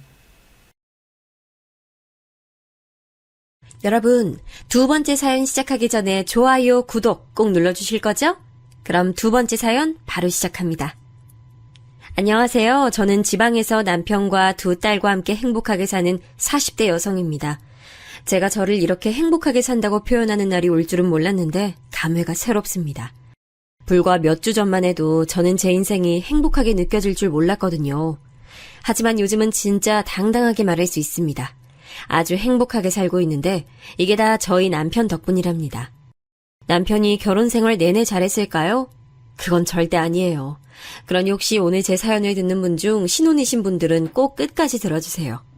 신혼이 아니더라도 남편이 속을 썩이는 분들이 계시면 집중해주세요. 저는 남편을 고등학교에서 만났습니다. 우리가 나고 자란 고향은 지방에서도 아주 외진 곳이에요. 지금도 인구가 10만이 채 되지 않는 아주 시골입니다. 지금 같은 21세기에 대형마트는 물론이고 영화관도 없거든요. 그러니 우리가 자랄 때는 어땠겠어요? 진짜 시골이라는 표현밖에 할 말이 없습니다. 사실 어린 시절을 생각하면 저는 한숨이 가장 먼저 나와요. 어릴 때 가난했던 사람이 많다는 건 저도 알고 있습니다. 그런데 저는 가난했는데 가정환경이 좋지도 않았어요. 만약 찢어지게 가난했어도 부모님 사이가 좋고 가족이 서로 의지했다면 버틸 수 있었을 것 같습니다. 그런데 전 그러지도 못했어요. 아버지는 술을 굉장히 좋아하던 분이셨습니다.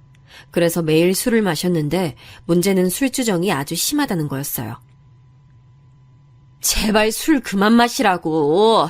내가 이거 어떻게 벌어온 돈인 줄 알아? 당신 진짜 왜 그러는 거야? 뭐? 지금 돈 번다고 유세 떠는 거야? 어?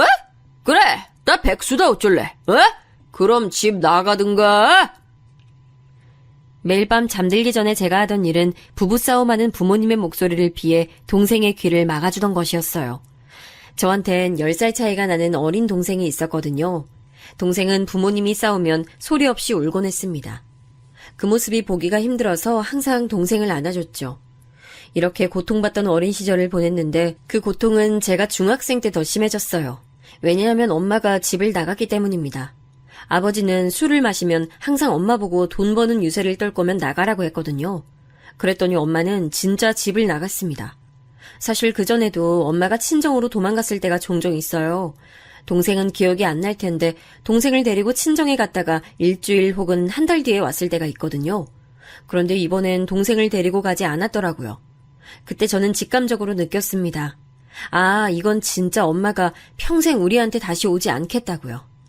엄마가 집을 나간 뒤로는 아버지의 술주정이 더 심해졌습니다. 너희도 너희 엄마처럼 집 나가버려. 어? 나가라고. 아가들아, 이리 와. 여기 와서 자. 오죽하면 옆집 살던 순애 할머니가 저와 동생 보고 집에서 자고 가라고 하셨죠. 얼마나 고마웠는지 모릅니다. 동생은 아버지의 저런 모습을 보고 자라서 그런지 발달이 좋지 않았어요.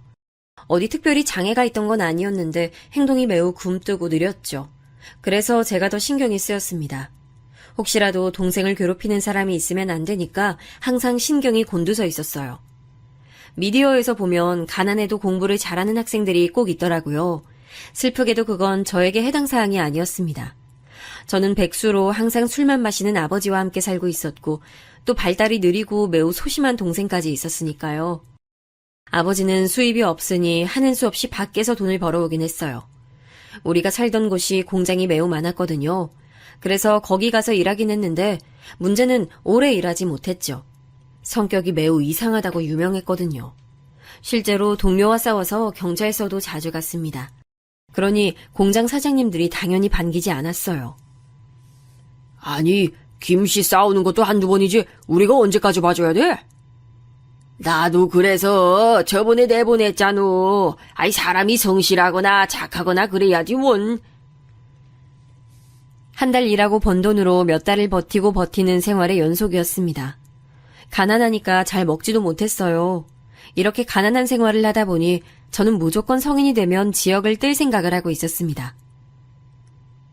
언니는 성인 되면 무조건 이 집 나갈 거야. 그렇게 알고 있어.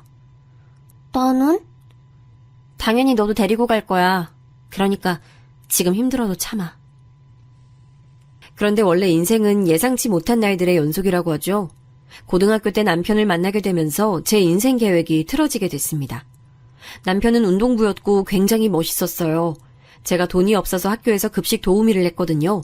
이걸 하면 급식을 무료로 먹을 수가 있어서요. 그걸 하면서 운동부라 급식을 빨리 먹는 남편과 친해지게 됐습니다. 은영아, 오늘도 나 밥 많이 주라. 이따 훈련할 때 배고플 것 같아. 여기 모자라면 더 말해. 너만 몰래 더 줄게. 남편은 운동부라 다른 반 친구들과 친하지 않았어요. 저도 불우한 가정환경 때문에 친구가 많지 않았죠. 그래서 그때부터 우리는 서로가 인생에서 가장 친한 친구였답니다. 그래도 남편이 있어서 고등학교 생활을 제대로 마칠 수 있었다고 생각할 정도로요. 고등학교를 졸업하고 저는 실제로 동생을 데리고 서울로 무작정 올라갔습니다. 여기서 성공했다면 얼마나 더 제 인생이 극적이겠어요.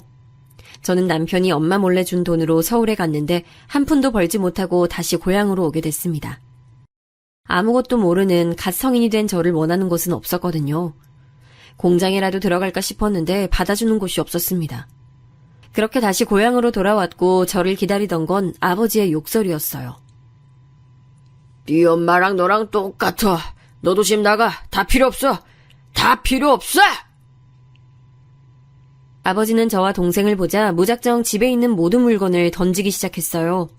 너무 과격한 행동에 집안 살림이 다 거덜나는 줄 알았습니다. 안 그래도 서울에서 상처만 받고 돌아온 저에게 아버지의 행동은 너무 힘들었어요. 그때 얼마나 엄마가 그리웠는지 모릅니다. 무작정 엄마의 친정이라는 부산을 찾아가고 싶었죠. 그런데 부산에 가도 제가 서울에서 그랬던 것처럼 똑같이 아무 성과를 내지 못할까 두려웠습니다. 고향에 유독 공장이 많다고 했잖아요.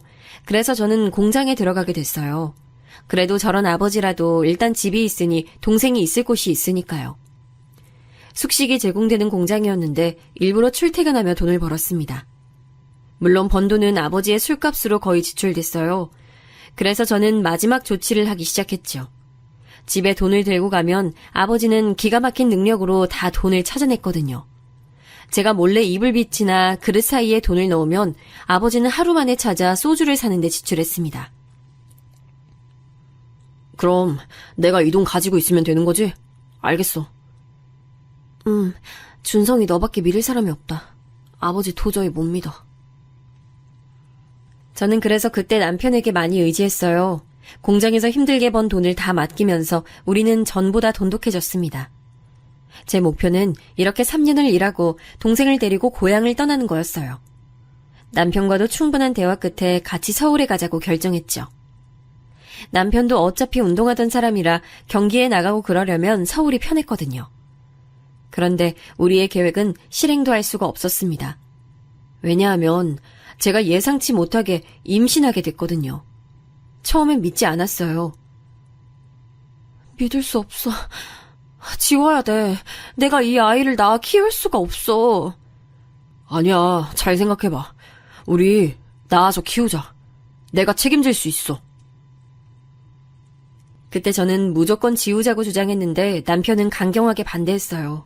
그러면서 이번 기회에 차라리 결혼해서 살자는 말을 했죠. 너무 어렸던 나이라 사실 그때는 아무것도 몰랐습니다. 본인이 다 책임진다는 남편이 멋있어 보였죠. 그리고 무엇보다 제가 결혼하면 이 지긋지긋한 집을 탈출할 수 있다는 생각에 가슴이 뛰기 시작했습니다. 그때도 아버지는 매일 술을 마셨고 제 얼굴만 보면 돈을 달라고 소리 질렀거든요. 그 현실에서 벗어나고 싶은 마음이 아주 컸습니다. 그리고 무엇보다 남편은 그때 우리 동생을 데리고 시댁으로 오라고 했어요. 그 말 하나로 저는 결혼을 결심했습니다. 하지만 결혼은 현실이었어요. 장난하니? 가서 당장 지워! 네가 막말로 우리 아들 나이를 가진지 아닌지 어떻게 알아? 너희 엄마 도망간 것처럼 너도 도망가면 어떡할 건데?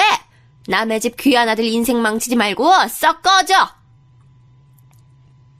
큰맘 먹고 남편과 시댁으로 인사를 갔더니 시어머니는 저에게 소금을 뿌리며 반대하셨습니다. 너무 놀란 저를 남편이 막아서자 시어머니는 머리를 부여잡고 쓰러지셨습니다. 그때 굳어있던 저를 달래줬던 건 바로 시아버지였어요. 많이 놀랐지? 그래, 일단 임신했다니까 몸 관리가 우선이다. 집에 있기 힘들면 우리 집으로 와. 동생도 데리고 와도 괜찮아. 감사합니다. 무슨 소리를 하는 거야? 절대 안 돼. 내 눈에 흙이 들어가도 안 된다고. 아유, 내 인생. 그래도 우리 집안 씨를 임신했는데 너무 그러지 마. 괜찮다, 괜찮아. 시어머니는 격렬하게 반대하셨지만 시아버지는 그런 저를 받아주셨습니다. 그렇게 저는 시댁으로 들어가서 살게 됐어요. 친정에 가서 동생을 데리고 오는데 역시나 아버지는 제 앞을 가로막고 소리를 지르셨죠. 그때 남편이 같이 가서 막아주지 않았다면 무슨 일이 일어났을지 모릅니다. 마지막까지 술주정하며 저를 괴롭히는 아버지를 보니 결혼하는 게 최선이라는 생각이 들었어요. 어떻게 보면 결혼은 제 유일한 도피처였습니다. 벌벌 떠는 동생을 데리고 시댁에 갔는데 역시나 시어머니는 저를 매우 미워하셨어요. 가만히 있지 말고 가게 나와서 일도 와. 결혼했으면 다 그렇게 사는 거야. 너 설마 임신했다고 유세 떨고 그러는 거 아니지? 아니에요. 그때 시부모님은 동네에서 가게를 하고 있었어요. 백반을 파는 작은 음식점이었는데 임신한 저를 불러 일을 시키셨습니다. 동네 사람들이 제가 여기서 왜 일하냐고 물으면 시어머니는 매번 한숨을 쉬며 대답하셨죠. 아유, 순진한 우리 아들 꼬셔서 임신했어요. 내가 진짜 미친다니까. 아유, 지 엄마 닮아서 저러다 도망갈지 누가 알아. 저는 그러면 그럴 때마다 못 들은 척을 하며 음식을 날랐습니다. 그리고 차라리 저런 구박을 받아도 친정아버지와 사는 게 더 싫었거든요. 무엇보다 동생이 더 안전했어요. 친정에선 아버지가 매일 물건을 던지고 욕설을 내뱉었는데 시댁은 눈칫밥은 먹어도 동생이 매일 공포에 떨며 잠들지 않아도 됐거든요. 그리고 무엇보다 시댁에선 저를 막아주는 사람이 2명이나 있었습니다. 바로 남편과 시아버지가 든든한 제 편이셨죠. 남편은 훈련하느라 집에 잘 오지 못했는데 집에 오면 제 옆에 딱 달라붙어 편을 들어줬고 시아버지는 시어머니가 저를 괴롭히면 옆에서 막아주기도 했고 몰래 과자를 주기도 하셨어요. 그리고 제 동생에게도 아주 잘 대해주셨습니다. 얘, 너 아까 내가 배추 다듬으라고 했잖아. 이게 뭐야, 어? 아, 죄송해요. 시장 다녀오느라 그랬어요. 지금 바로 할게요. 넌 도대체 잘하는 게 뭐야? 이것도 제대로 못해? 아우, 정말 답답해. 여보, 내가 시장에 심부름하러 다녀오라고 했어. 나 때문에 그런 거니까 너무 뭐라고 하지 마. 하지만 너무 슬프게도 시아버지는 제가 결혼하고 몇 개월 지나지 않아 돌아가셨어요. 사실 이날의 기억이 제 인생에서 가장 슬프고 기억하고 싶지 않은 일이랍니다. 왜냐하면 시아버지는 저를 구하려다 돌아가셨어요. 제가 시어머니 부탁으로 급하게 시장에 가서 배추를 사서 오고 있었습니다. 하필이면 그때 날씨가 아주 무더운 여름이었어요. 무더운 여름이라 안 그래도 임신한 몸이라 더우니까 땀을 뻘뻘 흘리며 배추를 가지고 식당으로 가고 있었죠. 배추가 너무 커서 옮기는 게 힘들었어요. 그렇게 큰 배추를 들고 가게 앞에 다가갔는데 트럭이 저에게 다가오는 게 보였습니다. 너무 무서운 속도로 돌진해서 차마 피할 생각이 들지 않았어요. 운전대에 앉은 아저씨와 눈이 마주칠 정도로 가까운 거리였습니다. 그리고 이렇게 내 인생은 끝이구나 느꼈는데 바로 그때 은영아! 시아버지가 가게 앞에 있다 저를 보시고 전속력으로 달려오셨습니다. 그리고 저를 밀어내고 본인이 차에 치이셨어요. 저는 배추와 함께 길에 나뒹굴었고 시아버지는 그 자리에서 돌아가셨습니다. 사실 제가 기억하는 건 시아버지가 저를 민 그 순간뿐이에요. 정신 차리니 병원이었거든요. 눈을 떴을 때는 이미 시아버지의 장례까지 마친 후였습니다. 저도 몸이 생각보다 많이 다친 상태였고 아이는 떠나보내게 됐어요. 너무 끔찍한 이 사건은 바로 음주운전 때문이었습니다. 대낮부터 막걸리를 마신 트럭 운전자가 이렇게 한 가정을 망쳐버린 거예요. 이날 이후 시어머니는 저를 저주하기 시작했습니다. 내 남편 돌려내. 네가 들어오고 우리 집 망하게 생겼어. 어쩔 거야? 어쩔 거냐고. 엄마, 그만해요. 지금 은영이 본인이 제일 힘들다고요. 뭐 그만해? 넌 네 아빠가 네 잘난 마누라 때문에 죽었는데 그런 말이 나와? 어? 죄송합니다. 너무 죄송해요. 평생 갚을게요. 시어머니가 저를 미워하는 건 당연하다고 생각했어요. 저도 충격이 아주 컸는데 시어머니는 어떻겠어요. 시아버지는 가정에 충실하신 분이라 시어머니가 많이 의지했거든요. 서글서글한 성격 때문에 동네에서도 아주 평판이 좋으셨죠. 그런 분이 저 때문에 돌아가셨다고 생각하니 죄송해서 얼굴을 들 수가 없었습니다. 진지하게 집을 떠나 본가로 들어가려 했는데 남편이 저를 말렸어요. 본인은 저 없으면 안 된다며 차라리 본인과 같이 살며 평생 갚으라고 하더라고요. 그 말도 들어보니 일리가 있었죠. 그래서 저는 시어머니의 구박을 있는 대로 받으며 결혼 생활을 지속했습니다. 저리 가! 내 남편 죽이게 만들어 놓고 내 아들 인생까지 망쳐봐. 가만 안 둬!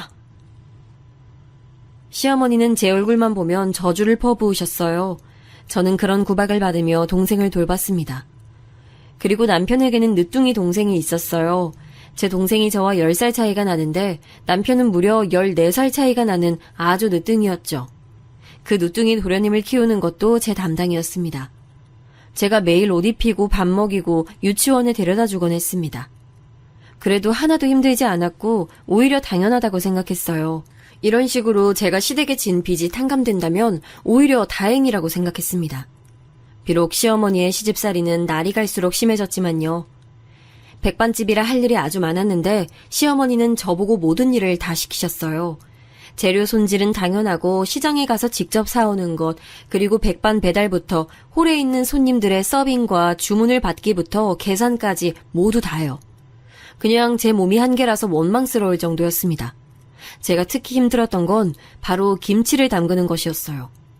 백반집이라 김치가 필수였는데 시어머니는 매일 겉절이를 담그셨습니다. 그건 당연히 제 몫이라 저는 항상 새벽 5시에 기상했어요. 그럼 저는 기상해서 가게에 나가 겉절이를 담그고 집에 와서 도련님과 동생의 밥을 챙겼어요. 그리고 둘을 각각 학교와 유치원에 보내고 다시 식당으로 와서 일손을 도왔습니다. 남편이 만약 훈련 가면 그 도시락도 싸고 단 1초도 쉴 수가 없었습니다. 이렇게 일하며 일당은 받지도 못했어요. 차마 달라는 말도 나오지 않았습니다. 시어머니에게 제가 시아버지를 죽이게 했다는 죄책감이 너무 컸어요. 그리고 무엇보다 제가 도망을 가도 갈 곳이 없더라고요. 우리 엄마는 도망갈 친정이라도 있었는데 저는 도망갈 곳도 없었습니다. 그래서 체념하고 살게 됐어요. 그러다 저는 임신을 또 하게 됐습니다. 이번엔 유산하지 않고 제대로 키우고 싶은 마음에 몸을 좀 사리게 됐어요. 그런데 그게 시어머니 눈에는 또 안 좋게 보였나 보더라고요. 임신이 유세야? 임신이 뭐라고 가게를 이렇게 대충 하는 거야? 네가 그러고도 양심이 있어? 너 때문에 죽은 사람은 신경도 안 쓰는 거야? 그런 거 전혀 아니에요. 제가 재료 다듬을게요. 어머님 쉬고 계세요. 공짜로 먹이고 재워주는 거 고마워하라고. 세상 천지에 나 같은 사람이 어딨어. 안 그래, 어? 시어머니는 제 얼굴만 보면 괴롭히고 싶어 안달이 난 사람처럼 행동했습니다. 그래서 저는 최대한 그림자처럼 시어머니 눈에 안 띄려고 노력했어요. 하지만 임신해서 배가 부르니 행동이 굼뜨게 되잖아요. 시어머니는 그런 제가 거슬린다고 대놓고 신경질을 부리셨습니다. 아우, 비켜 좀! 거기서 그렇게 일을 맡고 있으면 어떡해? 아우, 쟨 도움이 되는 게 없어. 그러고 서 있지 말고 배달이라도 가든가. 임신했다고 몸 아끼려고 하지 말고 도움되는 일을 해. 찾아서 하란 말이야. 이런 식으로 가게에서도 계속 뭐라 하셨어요. 저는 저한테 저런 식으로 대하는 건 그래도 괜찮았습니다. 왜냐하면 시어머니는 저 때문에 남편도 잃었고 아들도 갑자기 결혼하게 됐잖아요. 그래서 시어머니가 저한테 그러는 건 한 귀로 듣고 한 귀로 흘릴 수 있었어요. 제가 진짜 괴로웠던 건 바로 시어머니가 도련님과 제 동생을 차별하는 거였습니다. 이리 와서 이거 먹어. 얘, 넌 뭘 그렇게 쳐다보고 있어? 네 언니한테 가. 야, 네 동생 데려가. 나도 먹고 싶은데. 네 언니한테 돈 받아서 알아서 먹어. 아들, 이리 와서 먹어. 엄마가 너 고기 좋아해서 특별히 정육점 가서 좋은 고기 받아왔어. 이거 먹어야 쑥쑥 크지, 내 아들. 시어머니는 맛있는 음식이 있으면 항상 도련님만 챙기셨어요. 제 동생도 아직 어린 나이라 먹고 싶어 쳐다보면 뭘 쳐다보냐고 소리를 지르셨죠. 그 모습을 보고 얼마나 속상했는지 몰라요. 그래도 제가 버틸 수 있었던 건 바로 남편이었어요. 남편은 훈련이 끝나고 집에 올 때 저와 동생 2명의 먹을 간식을 항상 사왔습니다. 품 안에서 과자나 바나나 같은 것을 꺼내며 몰래 주던 남편 덕분에 힘들어도 꾹 참을 수 있었죠. 그 상태로 저는 첫째 아이를 낳게 됐습니다. 제가 우리 첫째한테 정말 너무나도 고마웠던 건 바로 태동과 입덧이었어요. 임신한 줄도 모를 정도로 아주 조용했거든요. 오죽하면 자연스럽게 유산된 게 아닐까 싶을 정도로 조용했습니다. 한번 유산 경험이 있으니 아무래도 무서웠거든요. 하지만 걱정과 달리 아주 건강하게 태어난 첫째에게 고마웠습니다. 문제는 바로 시어머니였죠. 시댁은 남편과 도련님, 즉 형제잖아요. 반면 저는 동생과 둘 다 여자였고요. 시어머니는 그러다 보니 남아선호 사상이 아주 심하셨어요.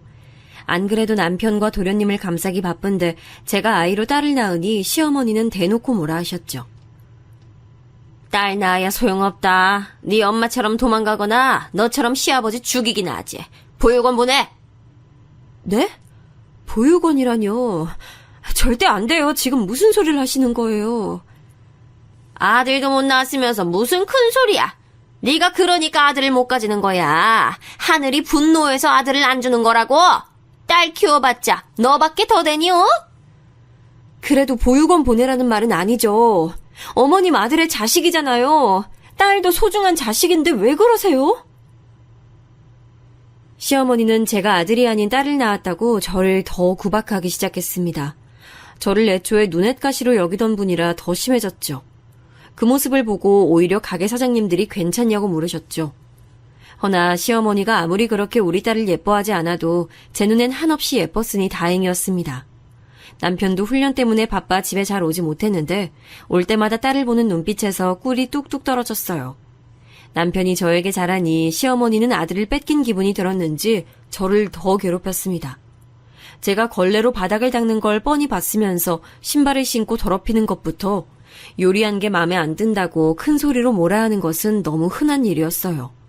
집안일도 제가 하나부터 10까지 다 했는데 그것도 다 마음에 들지 않는다고 하셨어요. 그래서 저는 하루에 빨래부터 요리, 청소까지 하느라 몸이 죽어나는 줄 알았습니다. 남편이 운동하러 집에 없는 날이 많다고 했잖아요. 그래서 육아도 오로지 제가 혼자 전담하게 됐습니다. 혼자서 도련님과 동생 그리고 우리 첫째까지 돌보는데 이러다 죽는 거 아닌가 생각이 들 정도로 힘들었어요.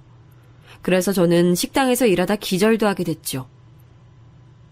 아주 네가 나를 얼마나 창피하게 하려는지 기가 막힌다. 동네 사람들한테 아예 전단지라도 나눠주지 그래? 날 창피하게 하려고 하는 거면 성공이야. 아유, 속 터져. 엄마, 그만해요. 왜 이렇게 은영이를 못 잡아먹어서 그러세요? 제가 옆에서 봐도 엄마 너무 심해요. 이 자식 키워봤자 소용없네. 네 딸도 꼭 너처럼 부모 마음 몰라주길 바란다. 너 꾀병 아니야? 어머니, 꾀병 아니고 너무 힘들어서 그래요. 저 오죽하면 시장에서 사장님들이 안쓰럽게 여기신다고요. 남들이 다 저보고 불쌍하대요. 영양실조로 쓰러진 제 앞에서 남편과 시어머니는 둘이 싸우기도 했을 정도였습니다. 시어머니는 제가 꾀병으로 저런다고 마구 욕을 하셨어요. 하지만 꾀병이 아니고 진심으로 너무 힘든 나날의 연속이었죠. 혼자 아기띠를 어깨에 메고 시장에 가서 재료를 살 때 시장 사장님들이 저를 안쓰럽게 여기셨어요. 그래서 잠깐 쉬다 가라고 해주셔서 남의 가게에서 쉴 정도로 저는 힘들었습니다. 그래도 버티는 또 다른 이유는 바로 동생이었습니다. 동생이 또래에 비해 느리다고 말했잖아요. 그래서 저는 항상 머릿속에 동생이 있어요. 그런 동생을 언제까지 시댁에서 같이 살 수는 없으니 몰래 비상금을 모으기 시작했습니다. 시어머니 몰래 현금을 하루에 조금씩 빼서 돌렸어요. 제가 종일 집안일부터 가게 일을 하며 현금이 모이면 소액을 모으기 시작했죠. 그리고 동생이 성인이 되면 비상금을 주고 네 살 길 찾아 떠나라고 할 예정이었습니다. 시어머니가 동생에게 잘 대해주셨다면 저도 이러지 않았을 거예요. 그런데 매일같이 차별하고 괴롭히니 저도 어쩔 수 없었습니다. 또 도련님이 하도 시어머니가 감싸고 도니까 저와 동생을 본인도 막대했거든요. 형수님, 이거 너무 맛이 없잖아요. 다시 해줘요. 도시락에 이런 거 넣지 마요. 야, 너 지금 형수한테 뭐 하는 짓이야? 장난해? 다신 그러지 마. 남편은 도련님이 저와 동생을 괴롭히면 꼭 저렇게 나서서 혼내줬어요. 남편 덕분에 제가 버틸 수 있었답니다. 그렇게 몇 년이 지나고 저는 둘째까지 가지게 됐어요. 시어머니가 하도 우리 첫째가 딸이라고 미워해서 둘째는 아들을 낳고 싶었습니다. 물론 시어머니가 우리 아이를 미워한다고 저도 미워하진 않았어요. 둘째는 첫째와 달리 태동도 심하고 입덧도 매우 심했습니다. 그래서 제가 너무 많이 고생했어요. 새벽 5시에 일어나서 몸을 일으켜야 하는데 잠에서 깨는 것도 힘들었습니다. 가게에서도 일하며 계속 힘들어하니까 오히려 단골 손님들이 제 몸에 걱정해 주셨죠. 아니, 괜찮아요? 혈색이 너무 안 좋아. 임신했는데 집에서 쉬어야지. 괜찮아요. 걱정해 주셔서 감사합니다. 제가 이렇게 손님들에게 걱정 어린 시선을 받으면 시어머니는 꼭 저를 뭐라고 하셨어요. 본인을 파렴치하고 못된 사람으로 만든다며 제게 절대 힘든 티를 내지 말라고 하셨죠. 저도 최대한 건강하게 살고 싶은데 상황이 그렇게 만들지 않았다는 것은 전혀 모르는 눈치였습니다. 그렇게 둘째 출산도 하게 됐는데 둘째도 딸이었어요. 첫째도 딸, 둘째도 딸이었습니다. 저는 자매라는 게 싫지 않았어요. 제가 자매로 자라기도 했고 저는 딸이 좋았거든요. 하지만 아들만 2명 키운 남아선호 사상이 가득한 시어머니가 문제였습니다. 아유, 필요도 없는 딸을 둘이나 낳아? 아들을 낳아야 할 거 아니야. 시어머니는 제가 아들을 낳지 못했다고 얼마나 구박하셨는지 몰라요. 그렇게 구박당하며 동생의 독립비용을 몰래 조금씩 모으고 있었는데 뜻밖의 일이 일어났습니다. 제가 가게에서 둘째를 등에 업고 일하고 있었어요. 그때 누군가가 가게로 들어왔습니다. 손님인 줄 알고 인사하려 얼굴을 들었는데 바로 가게로 들어온 사람은 엄마였어요. 엄마? 은영아, 아이고 내 새끼, 어떡해. 네가 아기를 낳았어? 아유, 엄마가 미안해. 엄마 맞아? 엄마야? 그래, 엄마야. 엄마 맞아. 마침 그때 가게에 시어머니가 안 계셨거든요. 그래서 저는 엄마와 눈물의 상봉을 했습니다. 동생도 학교에서 돌아왔을 때라 셋이 끌어안고 얼마나 울었는지 몰라요. 엄마는 저보고 그동안 고생 많았다고 미안하고 또 미안하다고 반복했습니다. 엄마가 너희한테 너무 미안해. 이렇게 갑자기 찾아와서 미안해. 아빠한텐 엄마 왔다고 절대 알리지 마. 너희만 알고 있어. 엄마 또 올 거야. 절대 너희 버린 거 아니야. 엄마 성공해서 꼭 찾아올 거니까 걱정하지 말고 있어. 알았지? 엄마는 저렇게 말하고 또 도망치듯 가게를 떠났어요. 제가 마지막까지 잡았지만 엄마는 미안하다고 대신 꼭 다시 돌아오겠다고 하고 떠났습니다. 엄마의 얼굴은 그대로였어요. 엄마를 더 붙잡고 싶었지만 정말 엄마가 다시 올 것 같았기 때문에 버틸 수 있었습니다. 동생도 엄마를 보고 나니 긍정적으로 생각하는 게 눈에 보였죠. 그때가 동생이 중학생이었으니 엄마가 다시 찾아오면 제가 마련한 비상금을 주고 둘이 살라고 하려고 했답니다. 그렇게 제가 버텨야 할 이유가 아주 많았어요. 아유, 얘, 넌 몸이 그렇게 느려서 어떡하니? 아유, 좀 비켜. 짜증나게 걸리적거려. 야, 손님 왔잖아. 빨리 가서 주문 받아. 아까 시장에 배달은 갔어? 그리고 두부 좀 가서 사와.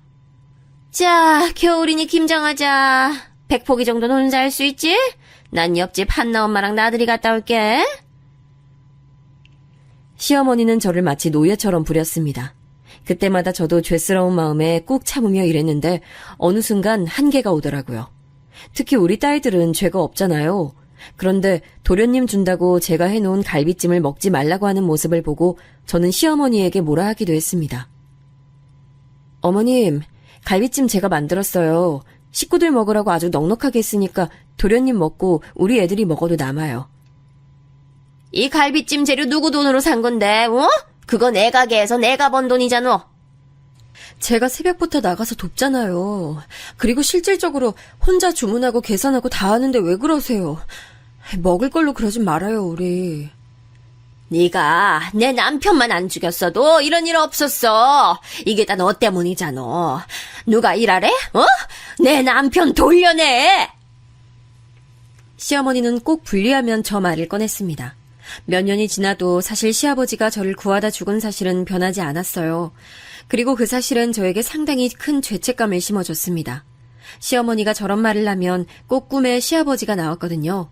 물론 그럴 때마다 시아버지는 제 잘못이 아니라고 따뜻하게 웃어주셨습니다. 시댁은 식구들이 공부를 잘하는 사람이 없었어요. 시부모님부터 남편 그리고 시동생도요. 먼 친척들까지 합쳐도 변호사나 의사처럼 대단한 사람이 없었답니다. 시댁이 하필 큰 집이라 명절 때 다 같이 모이는데 모여도 거기서 거기인 직업들이었어요. 워낙 지방이라 아무리 잘나야 공무원이었죠. 제가 이렇게 말하는 이유는 바로 시간이 지나 도련님이 결혼할 나이가 됐습니다. 그동안 많은 일이 있었어요. 첫째로 동생이 성인이 되어 독립하게 됐습니다. 제가 몰래 모아놓은 돈을 주며 근처 광역시로 같이 가서 집을 구했어요. 둘째로 엄마가 찾아왔어요. 엄마는 저에게 했던 약속을 지켰습니다. 엄마한테 들은 내용으로는 엄마는 집을 나가서 친정으로 갔대요. 그리고 엄청나게 돈을 모으는 것에 정신을 집중했다고 했습니다. 아빠가 지긋지긋해서 떠난 건 맞지만 우리를 잊은 적은 없다고 했어요.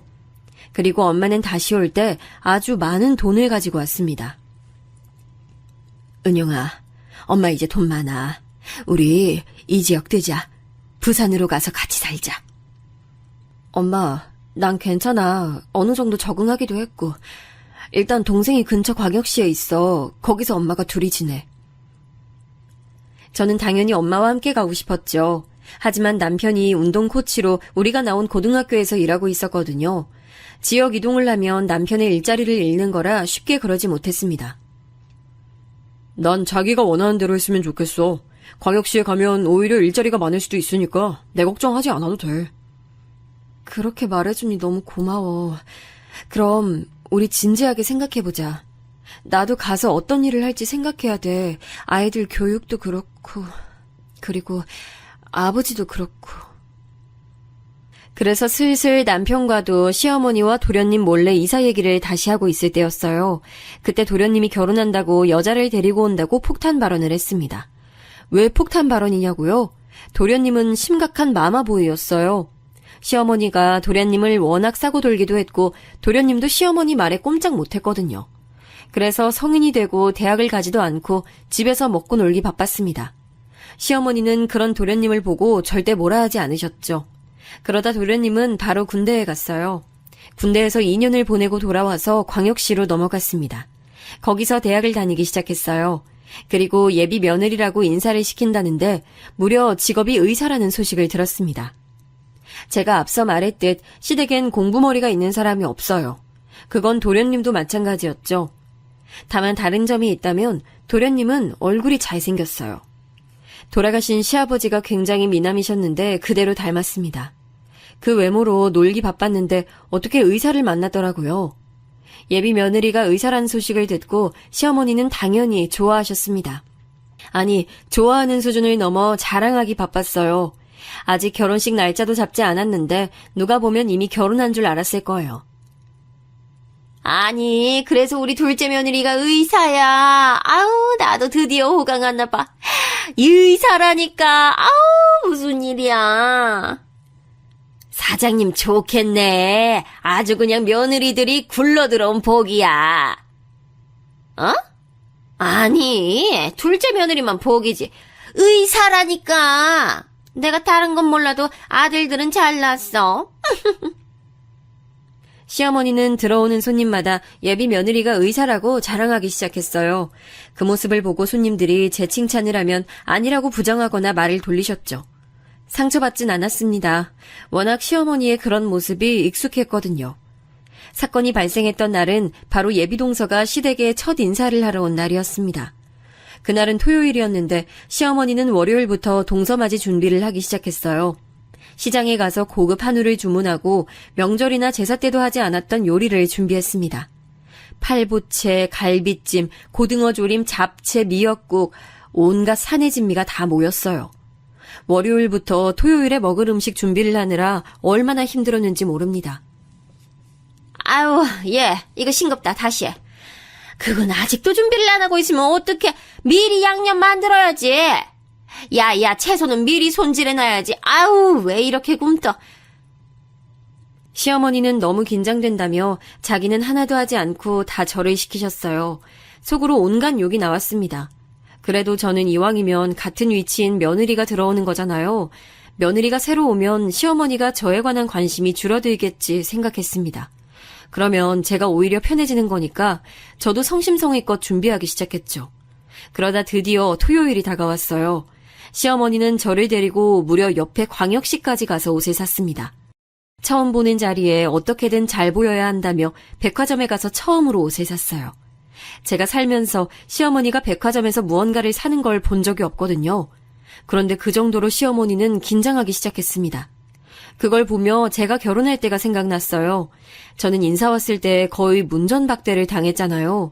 그리고 결혼식도 올리지 못하고 지금까지 살고 있었죠. 그런 것들이 비교되며 속으로 얼른 시댁에서 분가해야지 생각했습니다. 그리고 금요일 밤부터 시어머니는 예비 동서를 맞이할 준비를 시작했어요. 온 집안을 몇 번을 닦았는지 모릅니다. 청소기로 밀고 걸레로 닦고 먼지를 털고 저는 제가 무슨 청소업체인 줄 알았어요.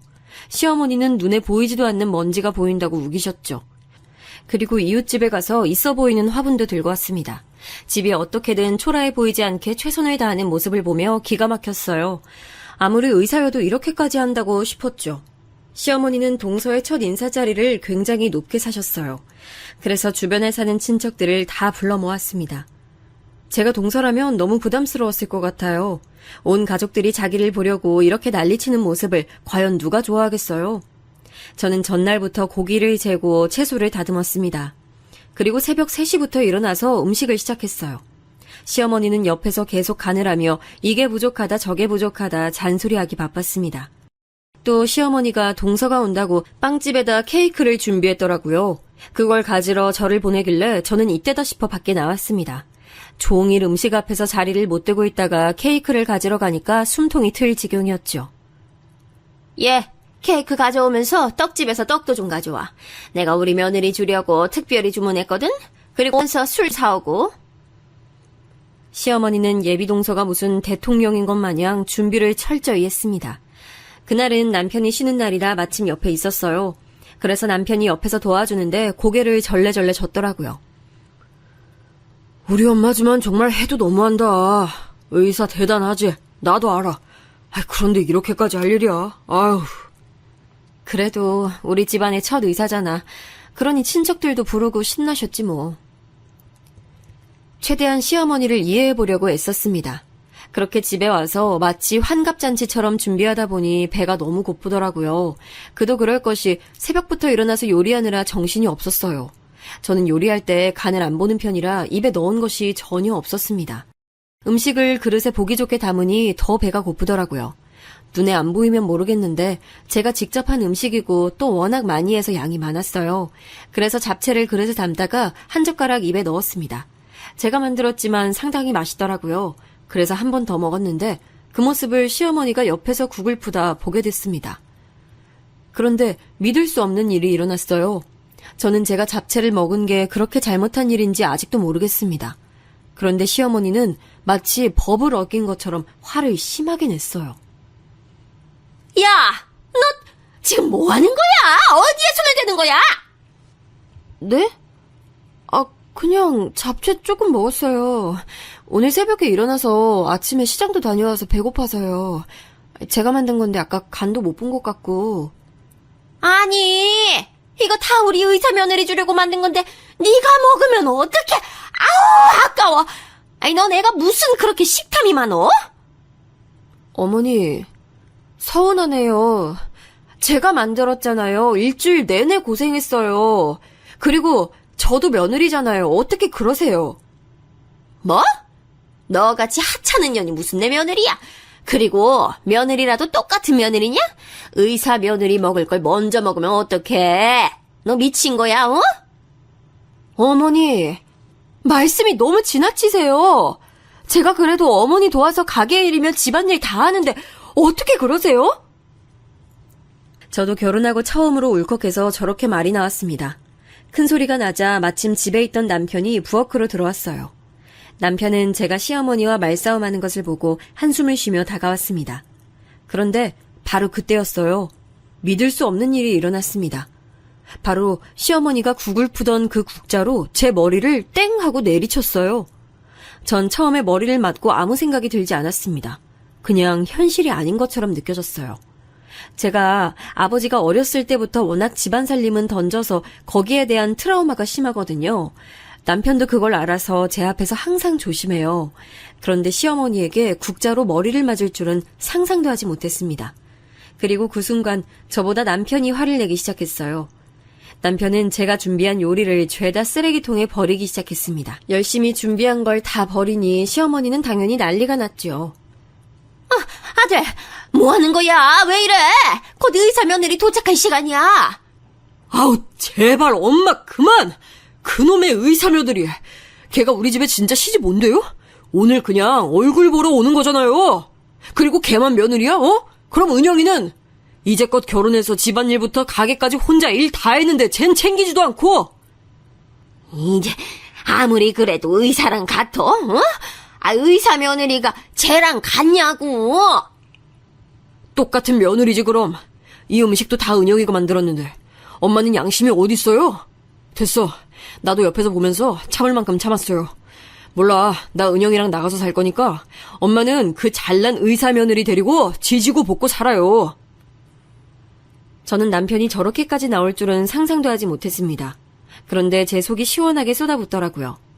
시어머니는 부엌 바닥에 앉아 오열하기 시작했어요. 저보고 아들을 어떻게 구워 삶았길래 우리 아들이 저렇게 변하냐고 또 난리를 쳤죠. 그 모습을 보고 남편은 제 손을 잡고 집을 나가려는데 그때 마침 도련님이 의사 동서와 같이 집에 들어왔어요. 집안 분위기가 심상치 않은 것을 보니 둘이 당황하더라고요. 엄마, 저희 왔어요. 형수님 안에 계세요? 야, 너 거기 앉아? 이 망할 놈들아! 엄마. 아니, 지금 뭐 하세요? 아니, 이게 무슨 일이야? 엄마 지금 국자 들고 뭐해요? 형수님하고 형은 또 왜 그러고 있어요? 네 잘난 의사 아내 데리고 알아서 잘 살아라. 난 도저히 내 아내 고생 더는 못 시키겠다. 와, 우리 엄마지만 정말 나도 이젠 못 참아. 아유, 어서 와요. 아무것도 아니니까 걱정하지 말고 안으로 와요. 아유, 먼 길 오느라 수고 많았어요. 아니, 정말 웃겼던 건 시어머니가 그렇게 나가는 우리 부부가 마음에 들지 않았나 봐요. 부엌에서 국자를 들고 쫓아나왔습니다. 그리고 국자를 들고 그놈의 의사 며느리와 첫 대면을 했죠. 국자로 저를 때리려는 모습이 동서가 될 사람에겐 처음 보는 시어머니 모습이었죠. 그리고 그 뒤로 어떻게 됐냐고요? 의사 며느리는 결혼하지 않겠다고 선언했대요. 하긴 저 같아도 결혼하기 싫었을 것 같아요. 누가 저렇게 며느리를 막대하는 집에 시집을 가겠어요. 남편에게 듣기론 도련님도 시어머니에게 크게 화를 냈다고 합니다. 결국 시어머니는 자기 꾀에 자기가 넘어간 거죠. 그렇게 바라고 바랐던 의사 며느리의 첫 인사가 본인 때문에 망쳐버렸으니 얼마나 속이 탈까요? 백화점에 가서 옷까지 샀을 정도로 기대했던 만남이었는데 말이에요. 도련님도 그렇게 결혼하고 싶어 했는데 본인 엄마 때문에 완전히 다 망쳤죠. 저는 엄마와 동생이 있는 광역시로 의사했어요. 두 딸과 남편을 데리고 왔더니 엄마가 자기 돈으로 아파트도 얻어줬습니다. 그래서 지금은 너무 행복하게 살고 있어요. 시어머니와는 인연 자체를 끊었습니다. 남편이 그러라고 했어요. 남편도 지금은 도련님하고만 간간히 연락하고 시어머니하고는 연락하지 않더라고요. 저도 마찬가지로 시어머니의 소식은 궁금하지 않아요. 잘난 의사 며느리는 도망갔으니 이제 도련님 수준에 맞는 여자를 데려오겠죠. 그 며느리한테는 저한테 했던 것처럼 하지 않았으면 좋겠네요. 여기까지가 제가 준비한 사연입니다. 저는 아주 즐거웠는데 여러분도 통쾌했으면 좋겠습니다. 그럼 들어주셔서 감사합니다.